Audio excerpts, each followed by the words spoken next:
Bien.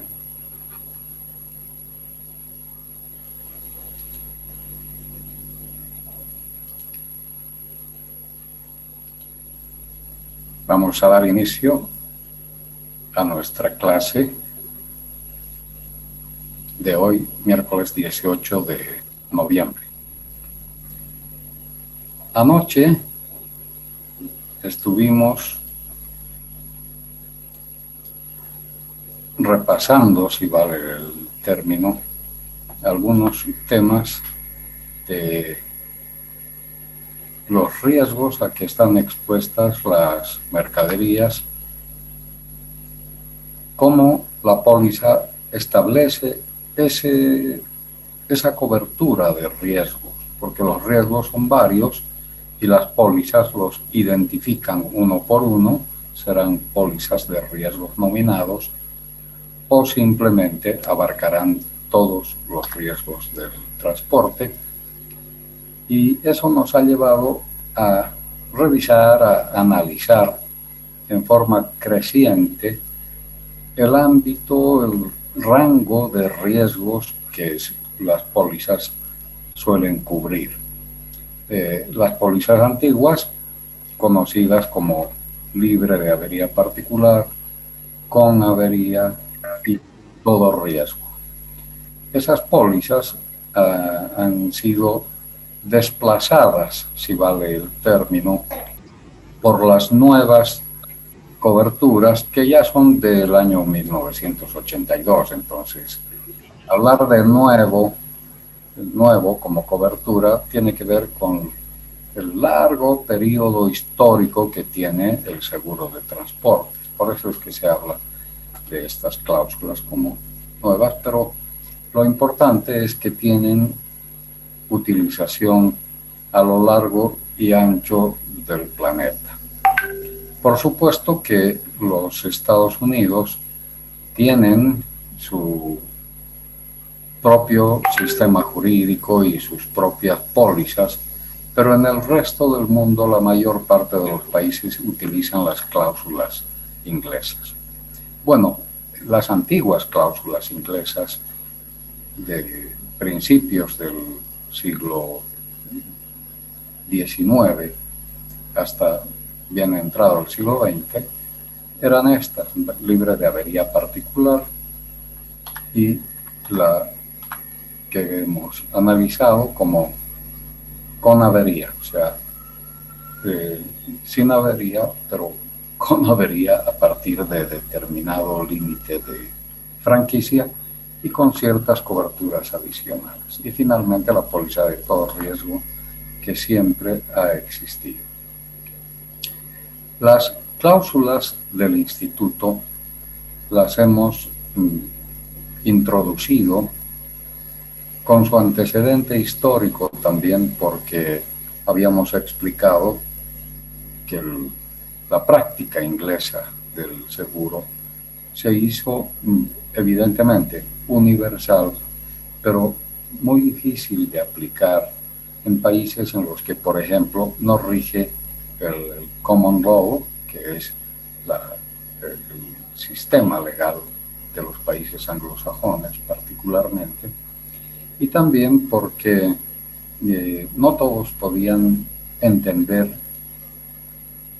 y llevar a la práctica una serie de precisiones que hacían estas pólizas hasta cierto punto inentendibles. Entonces intervinieron las Naciones Unidas y a partir de eso, en el año 82, el Instituto de Aseguradores de Londres, que es una entidad que agrupa a entidades aseguradoras y al Lloyd's inglés, redactaron estas nuevas cláusulas que evidentemente son muchísimo mejores que las que se han venido manejando hasta entonces. Lo interesante es que esas cláusulas se han actualizado más todavía el año 2009. Y el lunes habíamos explicado qué riesgos cubren estas cláusulas. puntualizando que la cláusula B, por ejemplo, que es muy similar a la cláusula C, sin embargo, abarca otro tipo de coberturas adicionales que en la práctica vienen a resultar muy importantes para los cargadores, o sea, para los comerciantes que manejan productos, sobre todo en la modalidad de contratos de fletamento, no tanto en el transporte de las líneas navieras. Habíamos analizado las exclusiones de estas cláusulas y lo hemos hecho yendo en forma individualizada para poder entender mejor a qué se refieren estas exclusiones, cómo se manejan y en algunos casos cómo pueden levantarse esas exclusiones. Por ejemplo, retrocediendo un poco más, habíamos visto que bueno, el dolo, la falta voluntaria del asegurado no se puede levantar de ninguna manera. Y aquí es donde entra, hubo una pregunta muy interesante respecto de cómo manejar cierto tipo de cargas, por ejemplo las cargas refrigeradas, y habíamos aclarado que en esos casos lo que hace el asegurado es ofrecer garantías explícitas para poder hacer un buen contrato de seguro. Es el asegurado el que tiene que solicitar al asegurador una buena cobertura para el producto que está transportando. Entonces depende más del asegurado que de la compañía. La compañía va a emitir la póliza que el asegurado le pida. Y si el comerciante no es inteligente o no sabe manejar su negocio, entonces va a pedir una póliza que no le va a servir. Cuando pide una póliza el comerciante, tiene que verificar que todas las coberturas que él necesita estén presentes. Y si tuviera que poner de su parte alguna tarea adicional, como esta que hemos señalado al hablar del vicio propio, pero que también sirve para manejar el tema de las garantías, o sea, de cómo voy a refrigerar mi carga, qué tipo de instalación voy a utilizar, cómo funciona, etcétera, etcétera. Y dijimos que la cobertura está condicionada a que se cumpla esa garantía que tiene que figurar expresamente en la póliza. Entonces, eso ha sido muy interesante, la pregunta ha servido para aclarar ese aspecto. También hemos hablado acerca del retraso, que es un tema que no se entiende bien, no se logra comprender en toda su extensión, pero la explicación que hemos dado al principio acá en la lámina es bastante precisa. La cobertura de la póliza termina cuando se produce el retraso. Los riesgos pactados quedan sin cobertura durante el retraso. Ahora, claro, hay retrasos que se producen por fuerza mayor o por causas justificables y en ese caso no actúa. Y lo más interesante es que las cláusulas A, B y C, que con su característica de condición particular en un contrato prevalecen sobre cualquier otra condición, dicen que el seguro sí permanece en vigor durante el retraso fuera del control del asegurado. Y también habíamos explicado que esto del retraso tiene que ver con la gran cantidad de formas de transporte que existen, sobre todo a nivel marítimo, porque en un contrato de fletamento es donde podría generarse mayor problemática con este retraso. En cambio, los espacios que se contratan con las navieras liner realmente no generan mucho problema en este aspecto. Habíamos hablado del retraso justificable pero también habíamos señalado que hay pólizas de seguro que pueden cubrir esta exclusión, pero se requiere un mercado especializado y, por supuesto, una negociación con el asegurador explicándole cuáles son las circunstancias. También habíamos señalado cuáles son los riesgos comerciales, destacando un hecho: el seguro cubre daños, no perjuicios, y por tanto los riesgos comerciales, que son perjuicios esencialmente porque el daño físico a la mercadería no suele producirse, es más un perjuicio, precisamente por retraso o por cuarentenas, pérdidas de mercado, variación de tipos de cambio, precios, etcétera, que está fuera del ámbito de las coberturas de riesgo.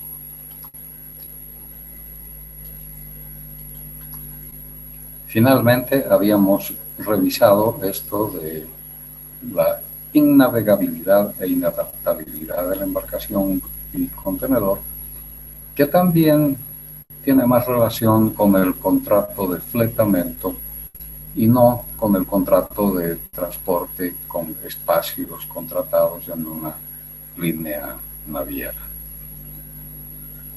Quiero hacer una explicación adicional sobre esto, pero antes vamos a llamar a la lista.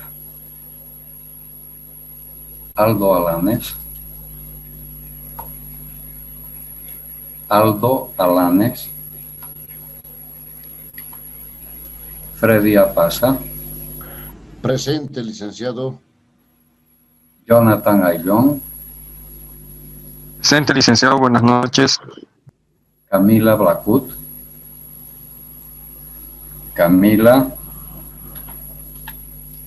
Eric Campos. Presente, licenciado, buenas noches.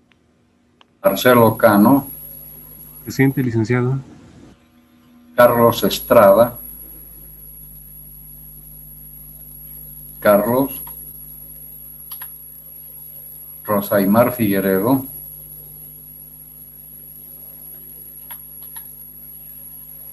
Marta Flores. Marta Flores. Carla Flores. Presente, licenciado. Yuda García. Yuda García. Presente, licenciado, presente.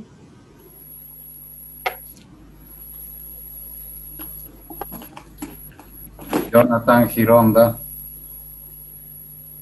Jonathan. Marcos Guachalla. Presente, licenciado. Rosalía Laura. Presente, licenciado. Betseler Lucana. Presente, licenciado. Alexander Mariaca.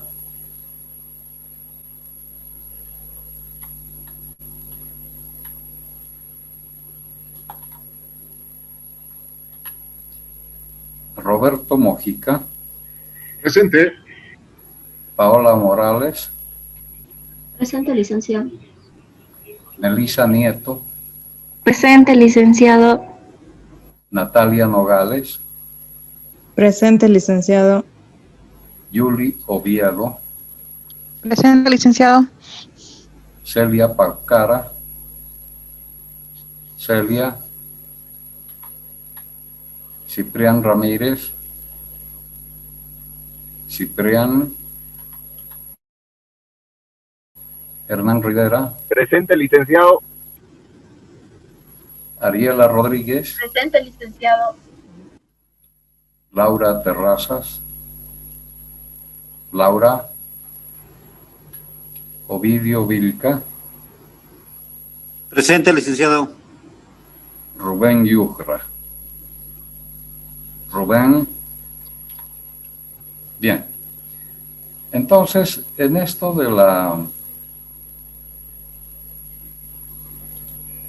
navegabilidad, quiero mostrarles acá en la póliza, que ustedes la tienen, esta póliza de MAPFRE, la tienen en la plataforma Seguro de Transportes de Carga, que es una póliza que se utiliza es una póliza española, también tenemos la póliza mexicana, y todas las pólizas en el mundo son parecidas y tienen en las condiciones generales una serie de condiciones precisamente para poder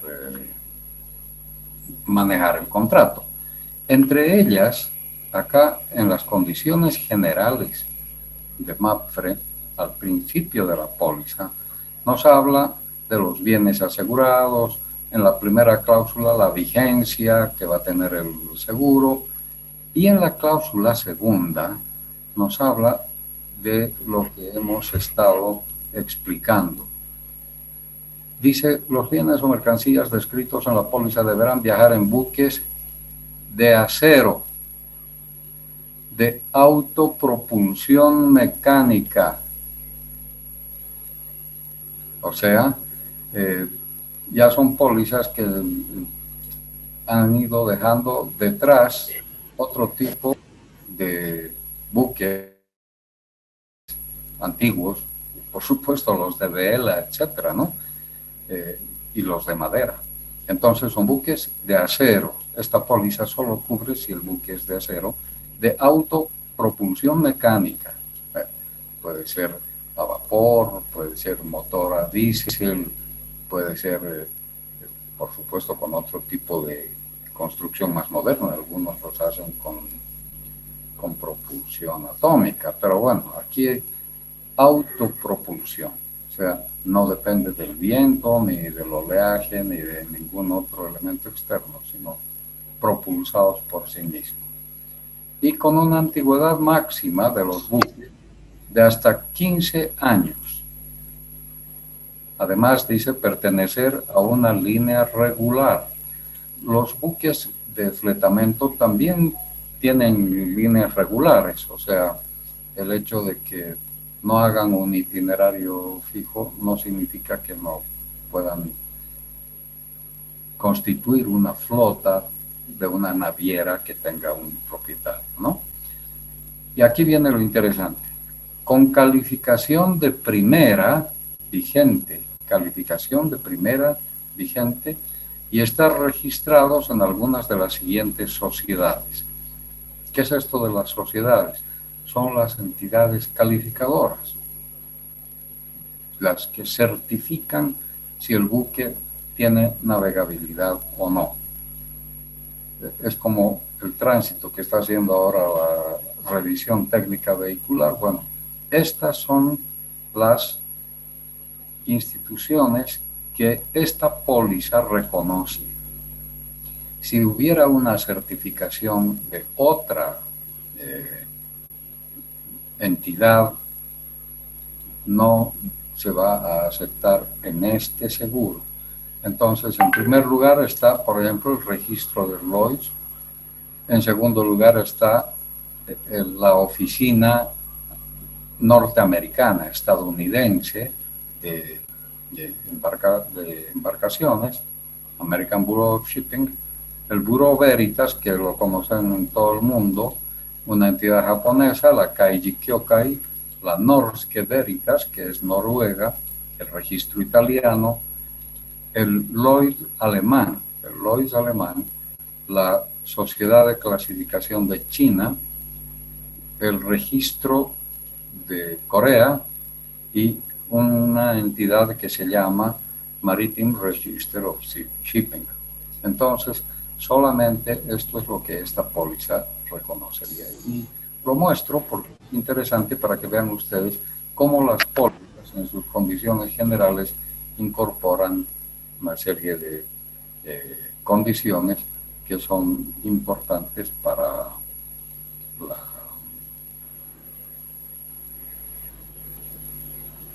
navegación.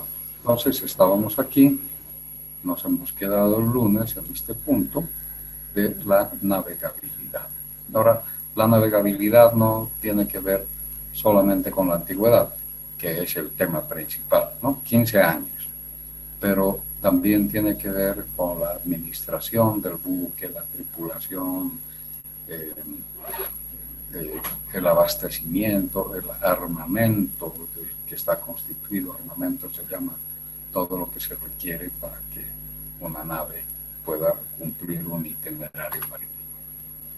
Bien, entonces con eso hemos terminado, si vale decirlo, el repaso y entremos rápidamente a ver otras de las exclusiones que son importantes.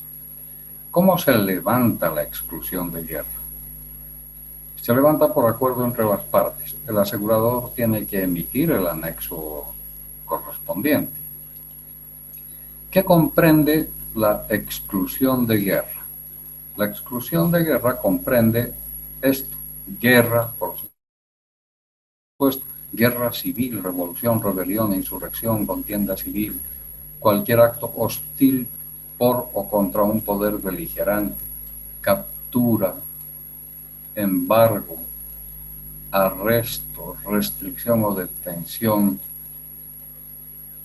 o de cualquier intento para ello, minas abandonadas, torpedos, bombas u otras armas de guerra abandonadas. Eso es lo que dice la exclusión. No se cubre nada de esto. ¿Queremos cubrirlo? Se emite el anexo respectivo y entonces sí se cubre. Pero hay que tener cuidado porque las cláusulas del Instituto para Guerra, o sea, levantar la cláusula de exclusión para guerra, solamente se aplica a un buque que está navegando, un buque transoceánico, no en tierra.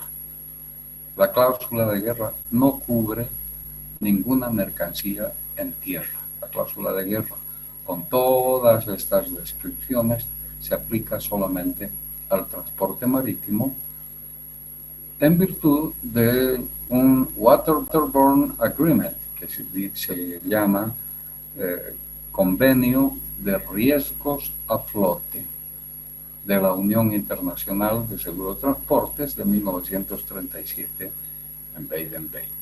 Entonces, las cláusulas que levantan la exclusión de guerra se aplican solo al ámbito marítimo. Por supuesto, también a las embarcaciones menores o auxiliares que se utilizan desde el buque transoceánico. Hay puertos que no tienen el calado suficiente para que los buques puedan entrar a la profundidad suficiente en buques de gran calado y entonces se utilizan gabarras o cualquier otro tipo de lanchones para llevar la mercancía al puerto o desde el puerto. Entonces, eso es levantar la exclusión de guerra mediante un anexo.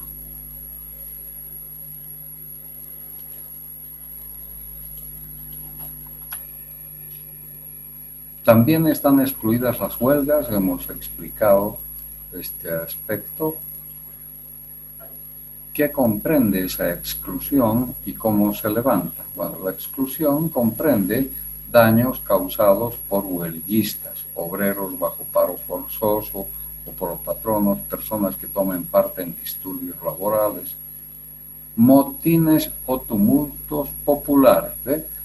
La huelga se va a referir siempre a alguien que depende de una empresa, que ha dejado de trabajar, que está reclamando aspectos sindicales, digamos. Pero este anexo también abarca motines, que ya pasa del ámbito de la huelga, o tumultos populares que no tienen nada que ver con la huelga, como podría ser el hecho de que después de un partido de fútbol los hinchas enojados podrían asaltar a un camión o a alguien que esté por ahí cerca o la mercancía que está en el puerto. Bien, entonces esa exclusión se levanta así. Tiene que ver también con cierre de fábricas, disturbios laborales, tumultos populares y terrorismo. Entonces los anexos que levantan esta exclusión se refieren a todos estos riesgos. Ahora, hay que tomar nota que también esto es importante. Tiene que haber daño físico directo. O sea, la cobertura de huelgas no implica que un vehículo o un buque se vea detenido o demorado en su viaje. Mientras la mercancía no sufra daños, esto no se aplica. Tienen que ser daños causados directamente, pero además directamente por los huelguistas o las personas que tomen parte en los motines, los alborotos populares o los actos terroristas. Finalmente, ¿qué es el daño malicioso? Que también es otra de las exclusiones en las cláusulas B y C, porque la cláusula A cubre el daño malicioso. El daño malicioso, estamos señalando, es el daño deliberado o acto malintencionado de cualquier persona y comprende también la baratería del capitán o tripulación, que es, ya lo dijimos, el hecho de que el capitán y la tripulación se involucren en el robo o en el daño malvado de alguna carga simplemente porque se ese robo.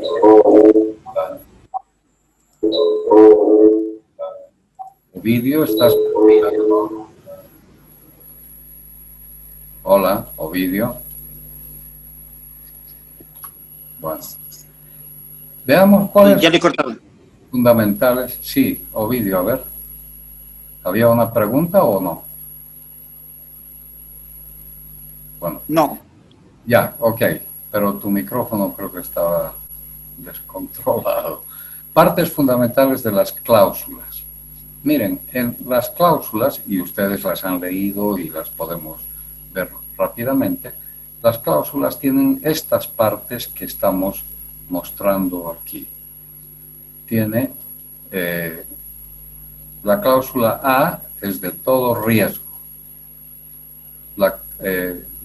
Por ejemplo, a ver si la vemos precisamente. No. La cláusula B de riesgos nominados, los que ya hemos revisado, y la cláusula C también. ¿Qué excluyen? Las exclusiones son las que ya hemos visto y hemos analizado puntualmente para entenderlas bien. Y son iguales en las tres cláusulas. ¿Cuánto dura el seguro? Pues el seguro dura desde que se carga en el primer vehículo.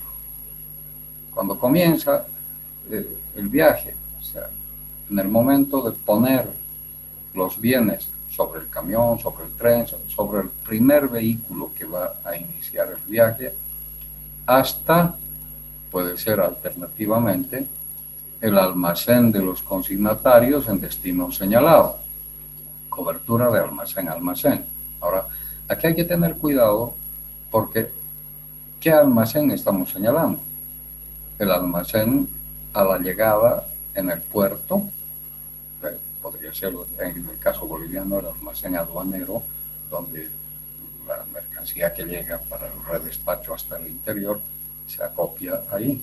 Entonces, habría que ver la póliza, qué almacén de destino está señalando, porque si es una póliza que abarca todo el viaje, el almacén de destino podría estar en el interior, ¿no? En el país, en La Paz, en Oruro, donde sea. Entonces, dice, desde que se carga el primer vehículo hasta el almacén de los consignatarios en el destino señalado. Entonces, si el destino señalado en la póliza cubre hasta la descarga en puerto, ese es el destino señalado.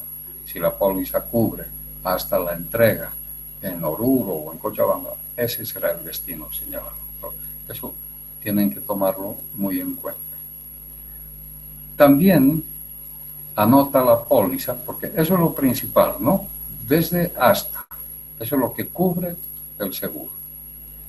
Pero podría terminar en otro sitio anterior al de destino para almacenaje o distribución, o 60 días después de finalizar la descarga en el puerto, o dentro de los 60 días si se reexpide del puerto a un destino distinto al declarado, o hasta que termine el retraso fuera del control del asegurado. O sea, lo que nos da el seguro son varias alternativas en las que la cobertura termina.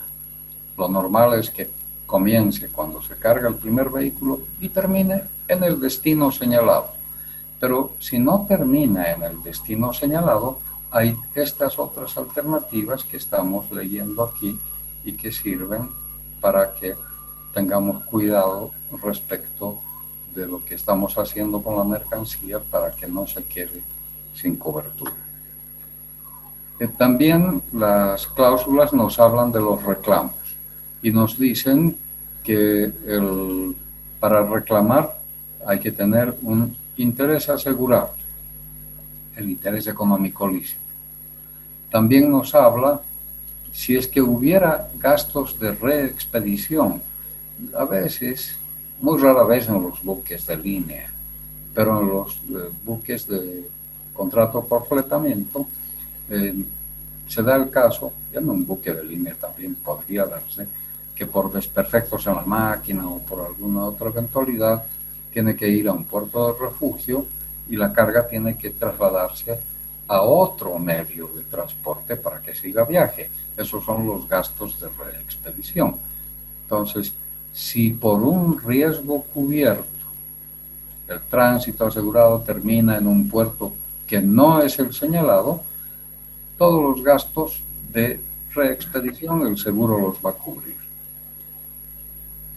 También está prevista la pérdida total constructiva y la cláusula de incremento de valor. Esto merece una pequeña explicación. ¿Qué es esto de la cláusula de incremento de valor? Dijimos que los commodities, los bienes primarios, que están sujetos a variación de precios en el mercado internacional de día en día, y el petróleo es el mejor ejemplo, podrían partir de un puerto con un precio X asegurado con ese valor y de pronto en el mercado sube de precio y entonces se toma una póliza adicional para cubrir ese incremento de valor. Entonces, en caso de siniestro, cada póliza pagará proporcionalmente al monto asegurado. Es así como se entiende esta cláusula de incremento de valor. También nos dicen el beneficio del seguro. El seguro no surte efecto en beneficio del transportador u otro depositario. O sea, el seguro surte efecto en beneficio del dueño de la mercancía o de un banco financiador o de alguien, pero jamás en favor del transportador u otro depositario. Y esto tiene también una mayor significación para los contratos de fletamento. Aquí hay un tema interesante, aminoración de pérdidas. Dice, el asegurado tiene el deber de tomar medidas razonables para aminorar las pérdidas y proteger los derechos de subrogación de los aseguradores. Es muy difícil que el asegurado haga algo con la mercancía porque no la tiene en su poder. Esa mercancía, sobre todo en el ámbito marítimo, está sobre un buque, está lejos. ¿Qué puede hacer el asegurado para aminorar pérdidas? Sin embargo, si se diera el caso, como decíamos hace un momento con el ejemplo de que un buque, por alguna causa válida, tenga que ir a un puerto que no es el de destino, para reparaciones o no puede seguir el viaje, el asegurado, claro, se entera de eso, tiene que avisarle al asegurador y puede hacer varias cosas al respecto. Puede vender esas mercancías en ese puerto de refugio o simplemente efectuar los gastos que sean convenientes para que se almacene, se cuide y luego se reexpida en otro medio. Bueno, todos esos gastos para aminorar las pérdidas y los daños, el seguro los va a cubrir, pero el asegurado tiene el deber de actuar. También está la evitación de demoras. El asegurado actuará con prontitud razonable en todas las circunstancias. Bueno, en los casos en que la demora pueda estar en alguna forma bajo el control del asegurado o de algún modo ligada a él, pero cuando el asegurado no tiene control, definitivamente no. Y finalmente, estas cláusulas dicen que se sujetan a la cláusula de la ley y la práctica inglesa. Esta parte, las compañías bolivianas y las compañías de los demás países la cambian, la borran y le ponen que las pólizas se van a sujetar a la ley y práctica del país donde se está haciendo la expedición de la póliza. Bien, hay unas cláusulas adicionales del Instituto de Aseguradores para levantar las exclusiones, como por ejemplo en las cláusulas B y C que no cubren el daño malicioso, se le puede poner una cláusula adicional. Por supuesto, guerra para cargamentos, guerra para envíos por correo, guerra para carga aérea, huelgas para cargamentos, huelgas para carga aérea. Y hay cláusulas que mezclan las dos coberturas, guerra y huelgas. Bien, todo esto, sobre todo la guerra y huelgas, vale para la carga que está sobre buque a flote en aguas en el mar, ¿no? También hay cláusulas, sobre todo para la D y la C, que como hemos visto solamente cubren eventos que tengan que ver con daño al medio de transporte en su generalidad, pero se les puede añadir a esas cláusulas B y C las coberturas de robo, hurto o falta de entrega.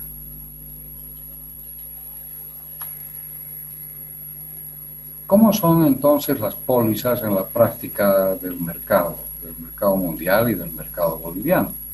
Bueno, las condiciones generales de la póliza repiten a veces temas que ya están en los clausulados del Instituto de Cargamentos y añaden detalles como más exclusiones, qué normativa se va a aplicar, lo dijimos hace un momento, las vías y medios de transporte, por supuesto, algunas definiciones para que el asegurado entienda bien el léxico del contrato, qué hacer en caso de siniestro. Eso, por ejemplo, las cláusulas A, B o C no está explicitado porque cada compañía tiene su procedimiento y cada país tiene su procedimiento respecto de la documentación que se requiere para liquidar el reclamo, y por eso las pólizas en las condiciones generales también señalan la documentación que se tiene que aportar para el reclamo. En las pólizas flotantes, la rescisión, o sea, terminar el contrato antes de que llegue a su finalización. Eso solo en las pólizas flotantes lo hemos aclarado porque tienen una duración de un año o una duración de mucho tiempo hasta que se agote el volumen de carga que se hubiera contratado. Esas condiciones también nos hablan de la subrogación, del pago de la prima, que no está en las cláusulas del Instituto de Cargamentos. Habla del infraseguro, franquicias, discrepancias en la póliza, conciliación y arbitraje, prescripción y otros aspectos. Entonces, esta es la plataforma a la que se le adjuntan las condiciones generales, las condiciones de las cláusulas A, B y C. Entonces, a esas condiciones se acompañan una de estas tres cláusulas según lo que se haya contratado. Y como se adjuntan estas condiciones bajo la premisa de que son condiciones particulares, prevalecen sobre las generales, y en caso de que hubiera discrepancia entre lo general y lo particular, por supuesto, si es evidente, si es claro lo que señalan las cláusulas A, B y C, se van a aplicar con preferencia. Lo que estamos recomendando aquí abajo es que el asegurado tiene la responsabilidad de leer sus pólizas y tiene la responsabilidad de solicitar explicaciones y aclaraciones. Eso es muy importante. Muchos asegurados no leen sus pólizas, no las revisan y tienen derecho de pedir aclaraciones. Si tienen un corredor, con mayor razón al corredor. Si no lo tienen, al asegurador.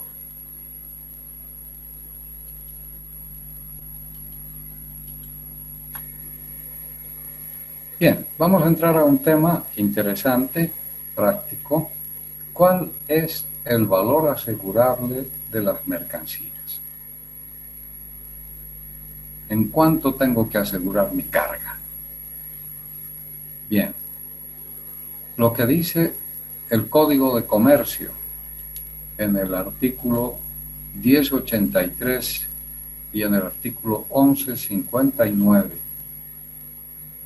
El 1083 se refiere al seguro de carga en general y el 1159 se refiere al seguro marítimo.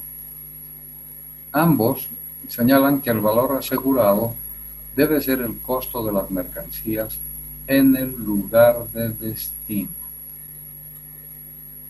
Y ese costo, esa suma asegurada, puede incluir un porcentaje adicional por concepto de lucro cesante cuando así se haya convenido.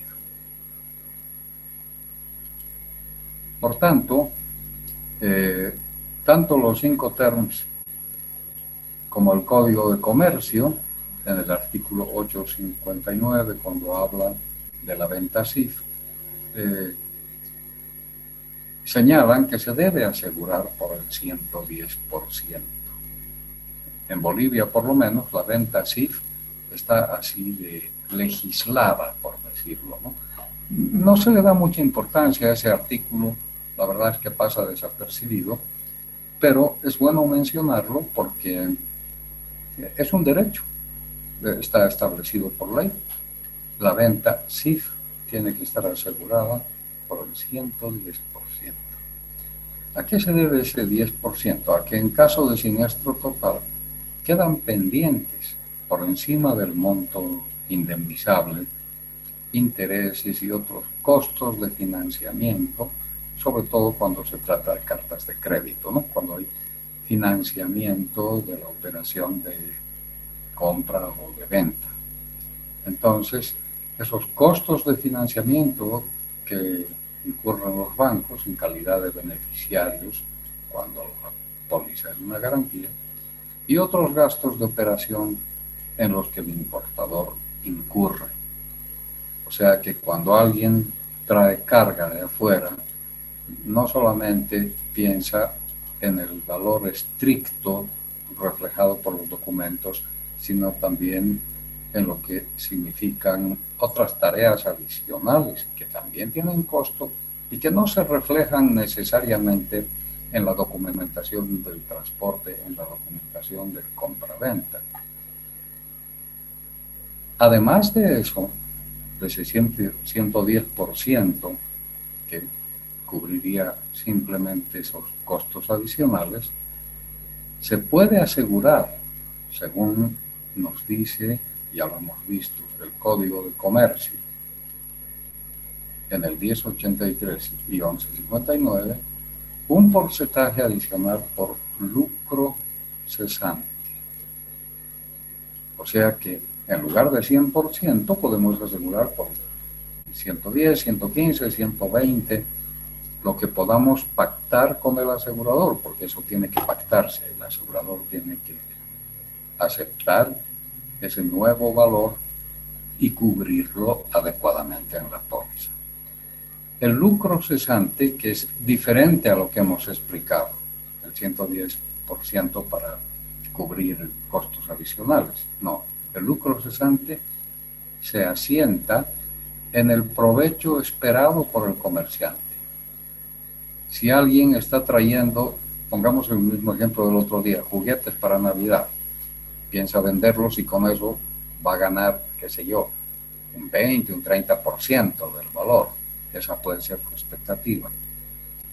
Y si el barco se hunde, pierde su inversión y pierde la utilidad esperada, el provecho que esperaba tener con la negociación de esos juguetes. Lo mismo pasa con el incendio de una fábrica. Se cubre la parte física, pero también se puede cubrir con una póliza adicional la interrupción a la explotación, que se llama o el lucro cesante. Entonces, son muchas las ocasiones en las que el seguro puede cubrir el daño físico y el lucro cesante, y en transportes también. Entonces, el Código de Comercio, por ejemplo, en el artículo 1114, dice: son válidos los seguros de daños indirectos, tales como el seguro de interrupción de uso y ocupación, pérdida de beneficios y otros, lucro cesante, que sean consecuencia de daños materiales. O sea, tiene que producirse el daño material para que se gatille, para que se genere la obligación de cubrir el lucro cesante. Entonces, se puede negociar con el asegurador un monto porcentualmente adecuado para cubrir el lucro cesante. Bueno, en todo caso, lo básico es que lo menos que debería tener una póliza como valor asegurado es el costo de las mercaderías en el lugar de destino.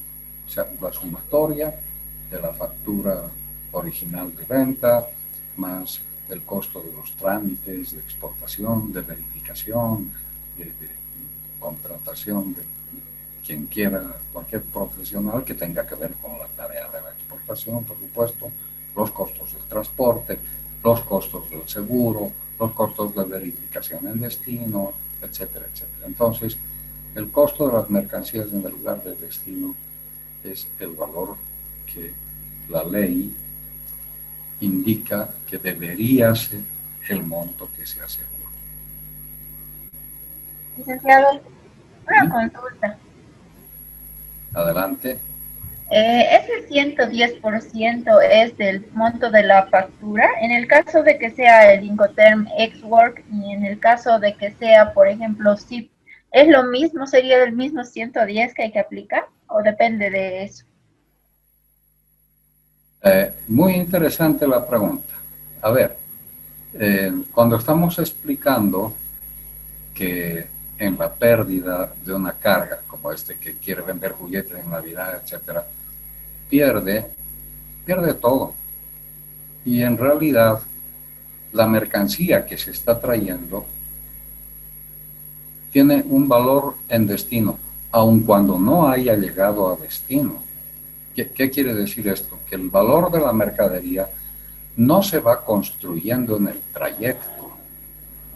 El valor de esa mercancía ya se puede saber antes siquiera de que se embarque, pero ya se sabe qué valor va a tener en destino.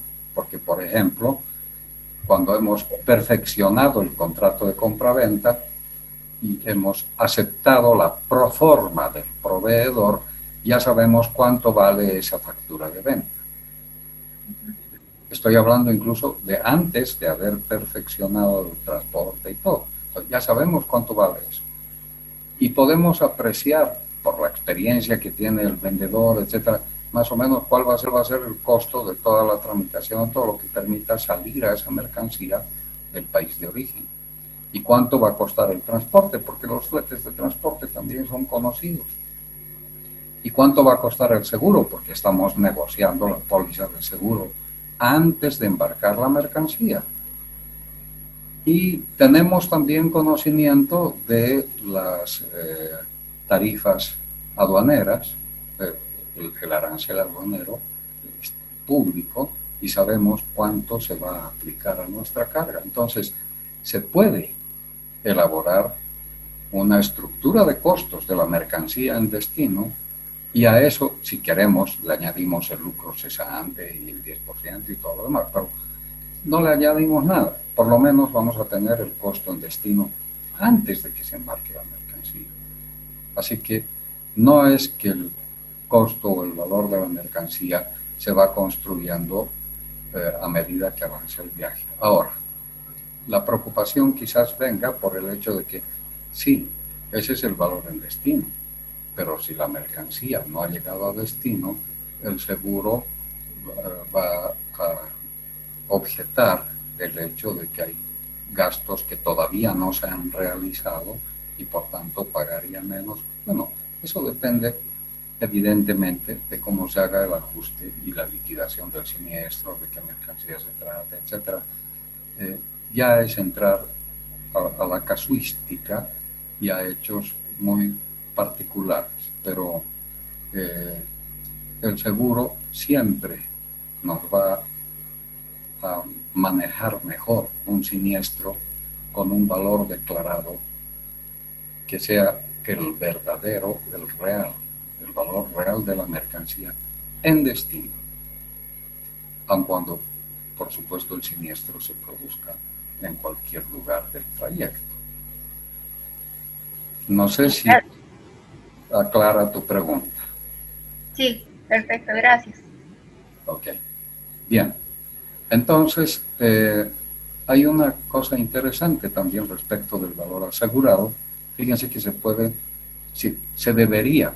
La gente que asegura por un valor menor, por ejemplo, hay muchos que aseguran por el valor de la factura en origen, descuidando el hecho de que hay otros costos adicionales. La estructura de costos de esa mercancía es mucho más grande que la de la factura de venta, pero inadvertidamente o pensando ahorrar prima, aseguran el valor de la venta, incurren en infraseguro y a la hora de liquidar un siniestro total o parcial, el seguro ha de aplicar las proporciones que correspondan y va a pagar menos de lo que vale la mercancía.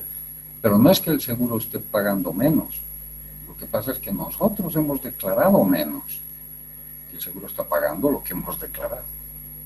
O sea que hay que tener cuidado con declarar adecuadamente el valor asegurado y ese valor es la mercancía en destino final.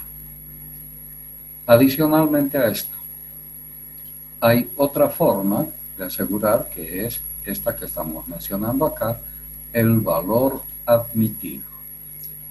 ¿Qué es el valor admitido? Las partes pueden convenir el valor asegurado.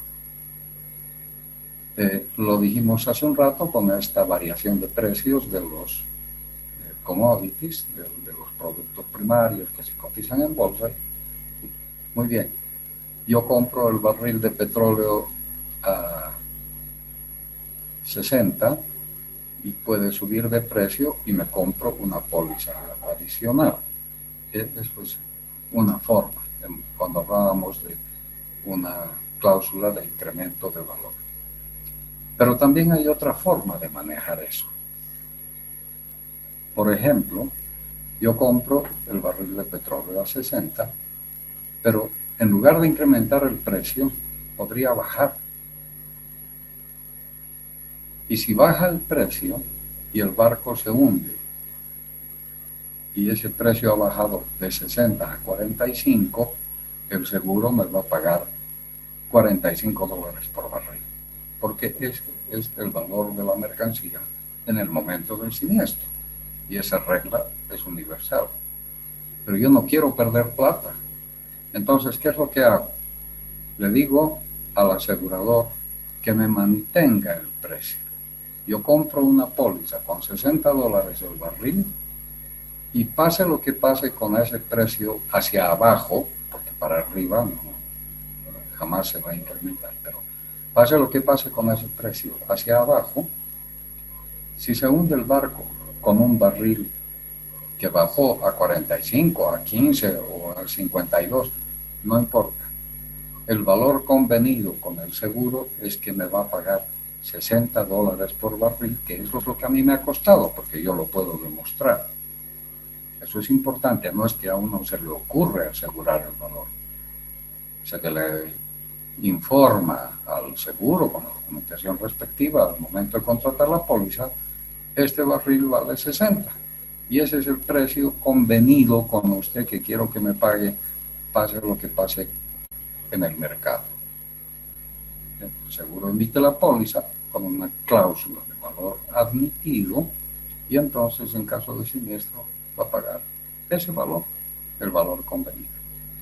Entonces ya tenemos cubierta toda la explicación respecto de cómo debe asegurarse la mercancía. En cuanto hemos hablado de lo mínimo, costo de las mercancías en lugar de destino. Se puede pactar el 110%, que es lo normal que recomiendan los Incoterms y está en la ley boliviana. Se puede pactar un lucro cesante, que no es lo mismo que el valor admitido, fíjense. El lucro cesante se asienta en el provecho esperado, en la expectativa de ganancia. En cambio, el valor admitido se asienta en la posibilidad de que el precio asegurado baje y yo le pongo un freno. No va a bajar para efectos de indemnización. Y ya hemos hablado del infraseguro. Entonces, estos conceptos es importante que ustedes los tengan bien en cuenta. Este es un repasito, digamos, ¿no? Un valor asegurable, el valor de las mercancías, pero por favor quiero señalar que esto es simplemente indicativo, como dice acá, ¿ya? Solo indicativo para fines didácticos. No es que esta sea una plantilla, una forma. Es para enseñar nada más. ¿Qué tiene que entrar en el valor en destino final? Lo que tiene que entrar es definitivamente el monto consignado en la factura de venta, las comisiones y gastos de corretaje, siempre que tengan relación con el contrato de compraventa, los costos de los envases, por ejemplo, que forman un todo con la mercancía. Una cosa son los envases y también el embalaje. Entonces, hay empresas especializadas en el embalaje y eso tiene un costo. Los impuestos de salida, si los hubiera, porque no todos los países aplican impuestos de salida, pero impuestos de salida, derechos de licencia, servicios, inspecciones relativas a las mercancías, siempre que el comprador esté obligado a pagar como condición pactada con el vendedor. Y por supuesto los gastos de transporte y seguro. Los gastos de transporte y seguro que suelen ser los más fuertes, digamos. Los gastos de carga, descarga y manipulación durante el transporte. Los derechos y gravámenes aplicables en el país de importación, si fuera el caso. Por ejemplo, en un embarque, en una carga que va a ir hasta destino final, en un almacén que está situado, por decir algo, qué sé yo, en Huachilla. O sea que la entrega se va a hacer después de haber extraído la mercancía en la aduana, y desde la aduana hasta Huachilla también puede haber un accidente. Entonces, eso incluiría los gravámenes. Y si no, no. Pero como digo, esto es indicativo. Eso es algo que el asegurado tiene que ver, negociar y plantearlo a la compañía según sea el negocio que esté realizando. Incluso podrían entrar los costos de intereses por pago diferido, o sea, el pago que le va a hacer al vendedor, al exportador extranjero. Esa mercancía tiene un precio al contado, pero tiene otro precio con crédito.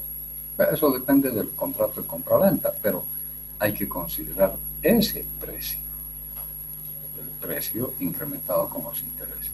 Con todo eso, se puede llegar a un valor en destino, una suma asegurable, por ejemplo, sin lucro cesante. Pero si yo quiero, y esto ya es opcional, le pondré ese 10% que normalmente se aplica sin mayor problema. Las compañías van a aceptar, todo el mundo va a aceptar el 10%, pero también podría aceptar un monto mayor por lucro cesante. Y entonces tendríamos aquí una suma asegurada para pactar con el asegurador. Bien, creo que esto está más que claro, y la norma es valor en destino final. Otro tema que nos interesa en el seguro de transportes, la prima. ¿Qué es la prima? La prima es el precio del seguro. ¿Cómo se calcula? Según los riesgos asumidos por el asegurador. Por eso, una póliza C o una póliza B tendrán costos más o menos parecidos, pues la D va a ser un poquito más cara y la de todo riesgo, por supuesto, más cara.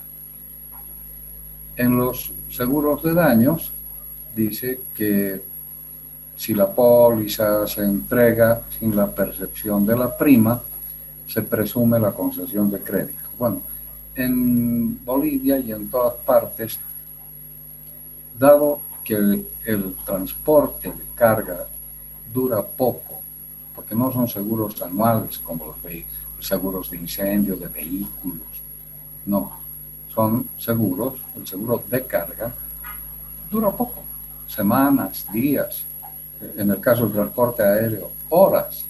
Entonces la prima se paga al contado. Si no hay preguntas sobre esto, vamos a pasar porque realmente no hay mucho más que decir respecto de la prima. Lo que sí puede ser interesante es cómo se calcula la prima, cómo se calcula la tarifa. Es importante en este caso considerar lo que dice la ley de seguros en la ley 1883 de seguros, en el artículo 13, inciso A. Las entidades aseguradoras podrán determinar libremente sus tarifas, debiendo cumplir con sus bases técnicas. O sea, en la banca, por ejemplo, ha habido, con la ley 1303, si no me equivoco, de servicios financieros, y con la reglamentación posterior, la fijación de tasas de interés máximas para créditos de microempresas, para créditos familiares, para vivienda, etc. Y eso es llegar bastante lejos, porque normalmente en el ámbito financiero no se suele tocar mucho eso. Pero bueno, el precio del crédito, el Estado lo ha fijado en determinados tipos de créditos. El precio del azúcar o hasta los municipios se meten con el precio de los productos. Y eso es normal, es natural. El Estado tiene el poder de imperio para poder manejar precios cuando lo cree conveniente. Pero en el seguro eso es muy difícil de hacer por su altísima dependencia del mercado reasegurador. Nadie podría decir cuánto va a costar el seguro. En realidad el seguro es un cálculo matemático que depende de la siniestralidad, y si la siniestralidad es alta, necesariamente el precio del seguro tiene que subir, y si es baja, puede bajar. En estos días, hoy día creo, han dicho, va a volver, se ha autorizado que la Boeing haga volar de nuevo su último modelo de aeronave, que se estrelló en 2 oportunidades. El último modelo de naves de pasajeros, ustedes conocen las noticias, murieron, qué sé yo, 300 o 600 personas en 2 accidentes, porque está mal construido, mal diseñado, lo quitaron de circulación, etc. ¿Por qué hablo que tiene que ver la aeronavegación. Bueno, un accidente de aeronavegación dispara automáticamente las tarifas del seguro aeronáutico. Ese es el mercado mundial, así funciona el seguro. Así que las aseguradoras determinan libremente sus tarifas, pero se basan en los siguientes conceptos. La carga. En el aspecto de la carga, el tipo de carga, clase de carga, el volumen que se va a manejar en un embarque, si es poco, si es mucho, el peso, la cantidad de unidades, la fragilidad que puede tener esa carga, porque no es lo mismo embarcar graneles que embarcar instrumentos de óptica, ¿no? Concentración de valor, no es lo mismo un instrumento de óptica que un granel, o sea, el valor totalmente diferente por unidad, por peso, etc. Si se trata de animales vivos, minerales, cereales, equipos electrónicos, línea blanca. Bien. El embalaje es otro de los parámetros. Paletas, bidones, turriles, saquillos, cajones, cajas de cartón, granel. ¿Cómo es el embalaje? El medio de transporte, si es terrestre, aéreo, fluvial, lacustre, marítimo, multimodal. El medio de transporte debe ser adecuado al tipo de carga y al trayecto que se va a realizar. Camión, ferrocarril, barcaza, aeronave, buque granelero, etc. La identidad del porteador tiene que ver porque hay porteadores, empresas de transporte de mucho prestigio y otras con las cuales no deberíamos ni acercarnos porque primero puede que no tengan un gran flujo de carga, no sabemos de quién realmente son los medios que utiliza, etc. Entonces hay que ver la legitimidad, la reputación, el ámbito de actividades, etc. El trayecto que va a recorrer esa mercancía que estamos negociando. ¿De dónde a dónde? Origen y destino. ¿Qué ámbito geográfico o fronterizo ha de atravesar?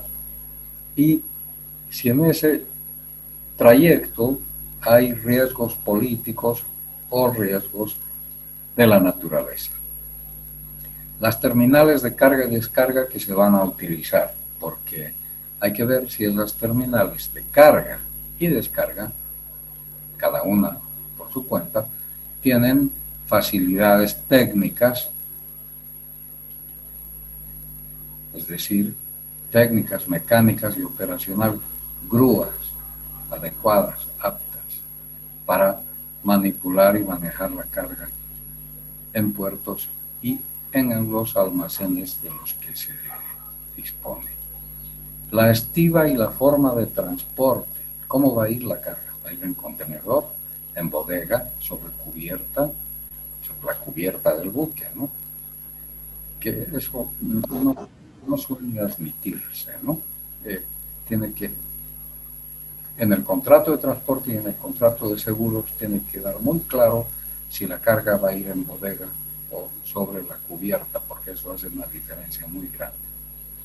El tipo de bultos de los que se está haciendo uso y finalmente cuánto vale la mercancía.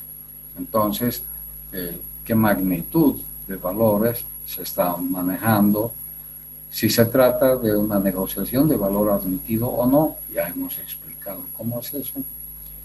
Si se van a aplicar franquicias, normalmente se aplican las franquicias, pero habrá que ver el nivel de franquicias que se van a manejar en ese contrato y si fuera necesario reasegurar, porque hay cargas, la mayor parte de ellas del bajo monto, que una compañía puede tranquilamente absorber, pero otras ya de gran volumen, por ejemplo, un buque granelero que esté lleno de soya o de trigo, va a necesitar reaseguro. Y otras variables. Sin embargo, es muy complicado para un asegurador el tener que ver para cada contrato de seguro todos estos elementos. De alguna manera la estadística ya ayuda a tener tablas, parámetros de aplicación de tarifas y es muy fácil decir cuánto cuesta un seguro. Acá estamos señalando que las tasas suelen ir de los tantos por mil, las tarifas suelen ir de los tantos por mil hasta los tanto por ciento sobre el valor asegurado. Lo normal es que una tarifa de seguro, una tasa aplicable, sea del 2 por mil, 4 por mil, 5 por mil, una tarifa ya un poquito elevada. Una tarifa del 1%, por ejemplo, ya es una tarifa cara, pero claro, dependerá de qué estamos hablando, cristalería, celulares, y depende de la cantidad, del peso, todo lo que estamos señalando aquí. Bien, entonces, eso en cuanto a las tarifas. Entremos ahora al siniestro. ¿Cuándo se produce el siniestro? Bueno, el siniestro se produce cuando acontece el riesgo cubierto por el contrato. Así de simple. Creo que eso no merece mayor explicación. ¿Qué obligaciones tiene el asegurado? Ya lo vimos hace un rato en la póliza. En la medida de sus posibilidades, porque no es algo que el asegurado esté obligado a hacer. Es una obligación en el sentido contractual, pero no es una obligación ineludible. O sea, en la medida de sus posibilidades y de sus alcances está evitar la extensión y la propagación del siniestro. Si puede proporcionar o pagar, por supuesto, los medios de salvamento de las cosas aseguradas. Y en todos los casos, por supuesto, seguir las instrucciones del asegurador. Cuando hay un siniestro, hay que avisar de inmediato.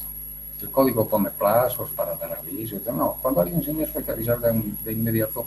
Y mucho más si sabemos que en ese siniestro hay daños, no es una pérdida total, no se ha hundido el barco, sino que o el camión se ha volcado, o el barco está en un puerto de refugio y hay que hacer transbordo, etcétera. Entonces, hay que avisarle al asegurador para que junto con el asegurador se adopten estas medidas de salvamento.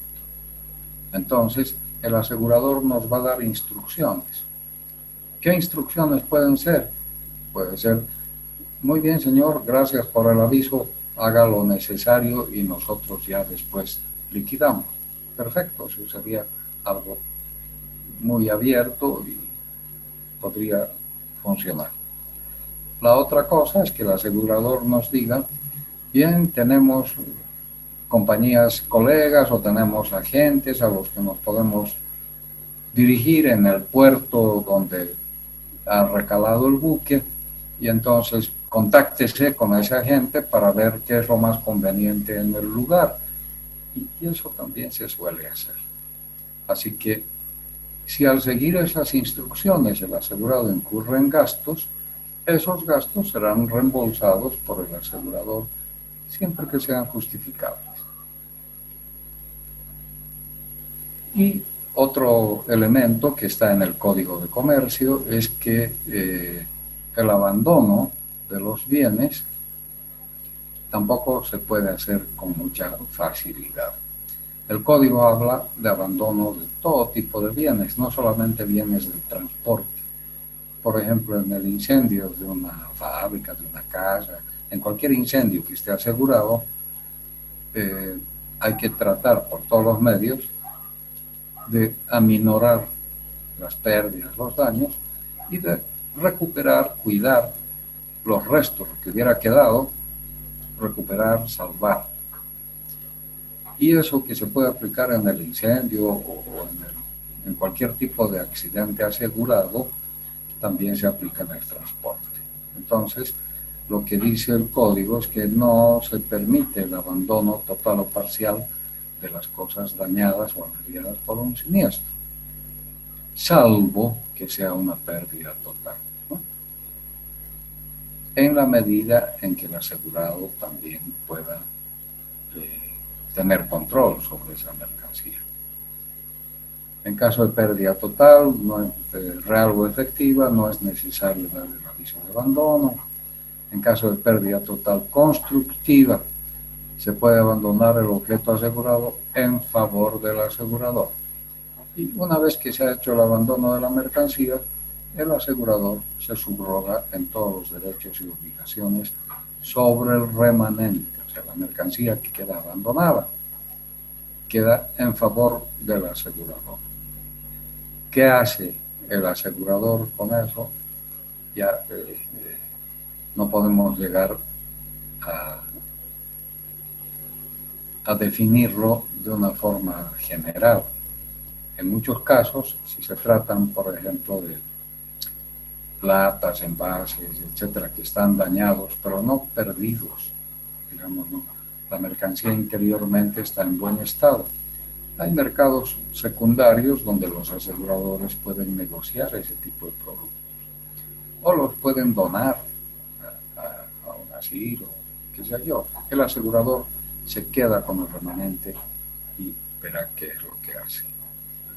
En el caso del abandono que se mencionó el otro día de vehículos en un buque, claro, ahí el problema no es solamente el abandono en sí, sino que es un abandono en el que no hay alternativas. Está en un sitio probablemente muy difícil, inaccesible, y aun siendo accesible, el costo de rescate, de salvataje, es más alto que el valor de la mercancía que se está perdiendo.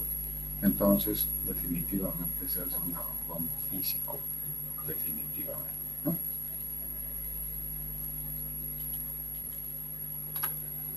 ¿Cuándo y cómo se hace el reclamo a los porteadores? Porque lo primero que hay que hacer es reclamar al transportador, al porteador. Si es un operador de transporte multimodal, a ese, al que nos ha entregado el bill of lading. Y si el transporte ha sido contratado en el exterior, el vendedor nos ha mandado, por supuesto, el contrato de transporte y tendremos que hacer todas las gestiones para reclamar al transportador. Normalmente será la línea naviera o quien quiera que represente al operador de transporte multimodal en Bolivia, porque ya hemos visto que existe disposición legal y reglamentación para que todos los operadores logísticos, especialmente consolidadores, desconsolidadores, OTMs, tengan registro de sus contactos en el extranjero y puedan manejarse acá en Bolivia con la carga que viene desde afuera. Entonces, si es un OTM, hay que dirigir el reclamo al OTM, y si es una línea naviera, al agente naviero o directamente al patrón del buque en la capitanía de puerto, del puerto del que se trate. ¿Y cómo podemos hacer eso? Es fácil, porque de acuerdo al Código de Comercio, y eso en todas las leyes del mundo, el destinatario, el que recibe la carga, tiene que dejar constancia de cómo está recibiendo esa carga. Porque la descripción de esa carga está en la carta de porte. Ahí dice tantos bultos, con tal peso, con tal contenido, etcétera, etcétera. Entonces, si yo recibo la carga y falta algo, tengo que reclamar sobre el estado y las condiciones de esa carga. Y por tanto el reclamo lo tengo que hacer de inmediato. Y además, con esta recomendación, exista o no exista un seguro. Peor si no existe. Exista o no exista un seguro, el reclamo debe hacerse de inmediato y por escrito. Y no es que lo decimos nosotros, sino que las reglas de Hamburgo, que tienen que ver sobre todo con las responsabilidades del porteador y con la forma de exigir el cumplimiento de esas responsabilidades, el cumplimiento del contrato, dicen esto: el reclamo debe hacerse de inmediato y por escrito, porque cuando yo recibo una carga no puedo firmar recibí conforme si estoy viendo que tiene daño. Ahora, si no se ven los daños, por supuesto hay que reclamar inmediatamente después de que hubiéramos verificado al abrir los bultos que ese daño está ahí. ¿En qué se fundamenta este reclamo? ¿Que hay una pregunta? Bueno, este reclamo se fundamenta en la presunción de responsabilidad del transportador. Le hemos dedicado bastante tiempo a ver por qué el transportador es responsable y qué dice la ley respecto de la responsabilidad y cómo se puede manejar esa responsabilidad con pólizas de seguro, etcétera, etcétera. Entonces, sea o no sea responsable, no lo sabemos. Hay que reclamarle. El transportador, con nuestra carta de reclamo, nos responderá y dirá: señores, yo no soy responsable de ese daño porque pasó esto o el otro, y tendrá una buena explicación. Y si no tiene una buena explicación, entonces es responsable. Es importante eso porque más que tener una expectativa de recuperación del transportador, lo que tenemos que cuidar es el efecto de la subrogación en favor del asegurador, porque estamos hablando de seguro de transportes, entonces se entiende que tenemos una póliza. Si tenemos una póliza, el seguro nos va a pagar el siniestro, pero el seguro luego va a intentar recuperar del transportador el valor pagado o lo que pueda recuperar del siniestro que ha cubierto. Por tanto, ese reclamo del transportador es importantísimo y el seguro siempre nos va a exigir, con toda la documentación que le presentemos, una carta de reclamo. Entonces es un requisito indispensable para que el dueño de la carga siga las acciones correspondientes en contra del transportador. Y si esas acciones, si el siniestro está amparado por un seguro, esas acciones las va a proseguir el asegurador por efecto de la subrogación.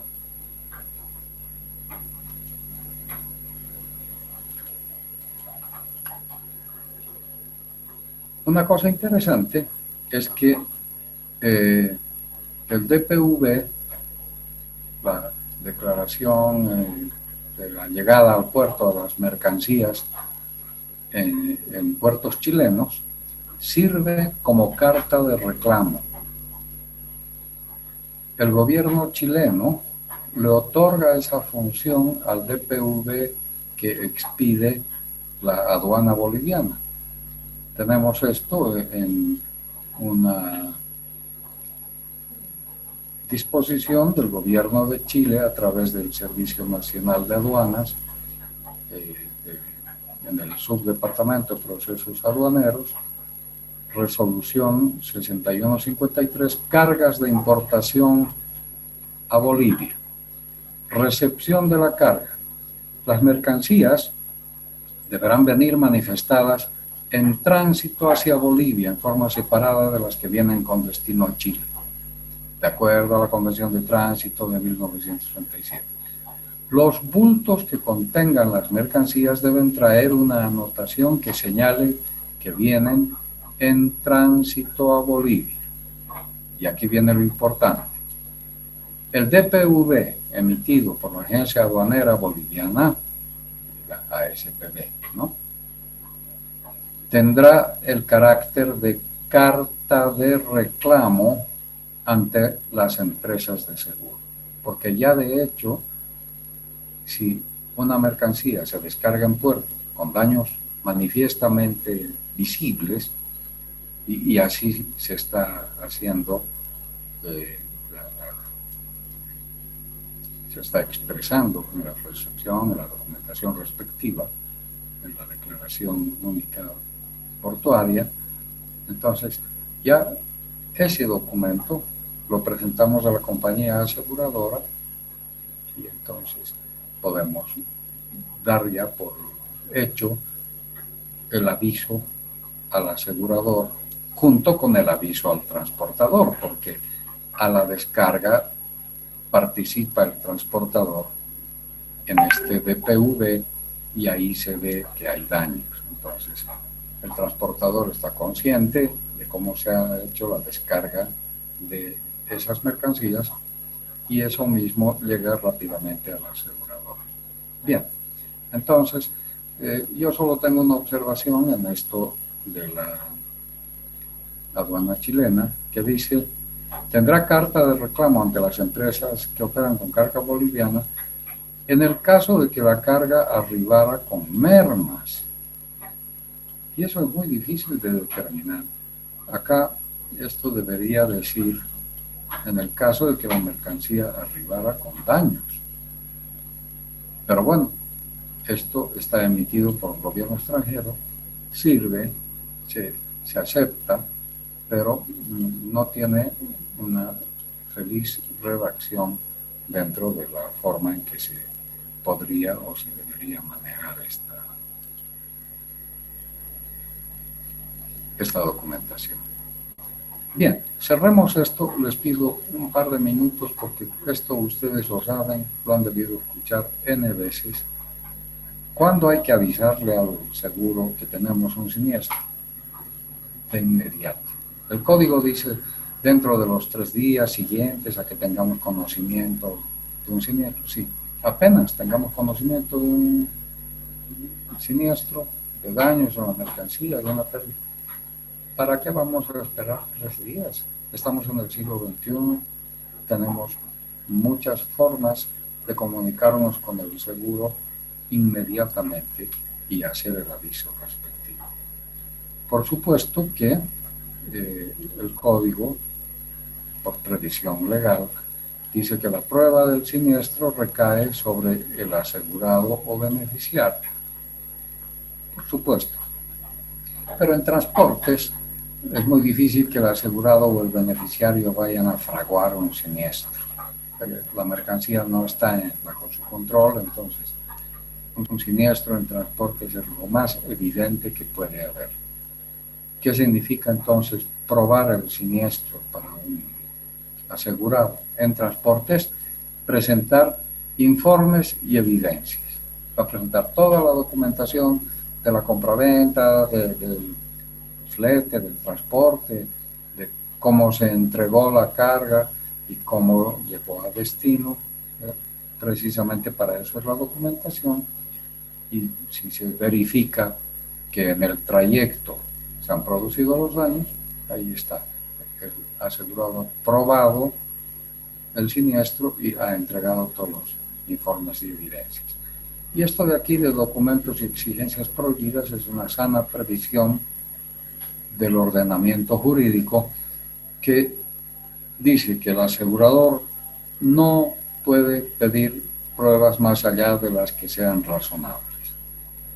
O sea, el asegurador sí puede requerir pruebas que razonablemente puedan ser proporcionadas, pero no se puede limitar, ni invocar, ni establecer presentación de más pruebas que no sean las que normalmente tienen lugar en el manejo de la carga. Bien, eso sería todo por ahora. Nos vemos el viernes, que sería nuestra última clase. Hasta entonces, les deseo buenas noches y que estén bien. Gracias, buenas noches. Hasta luego. Gracias, buenas noches, licenciado. Gracias, buenas noches. Buenas noches, licenciado. Buenas noches, licenciado.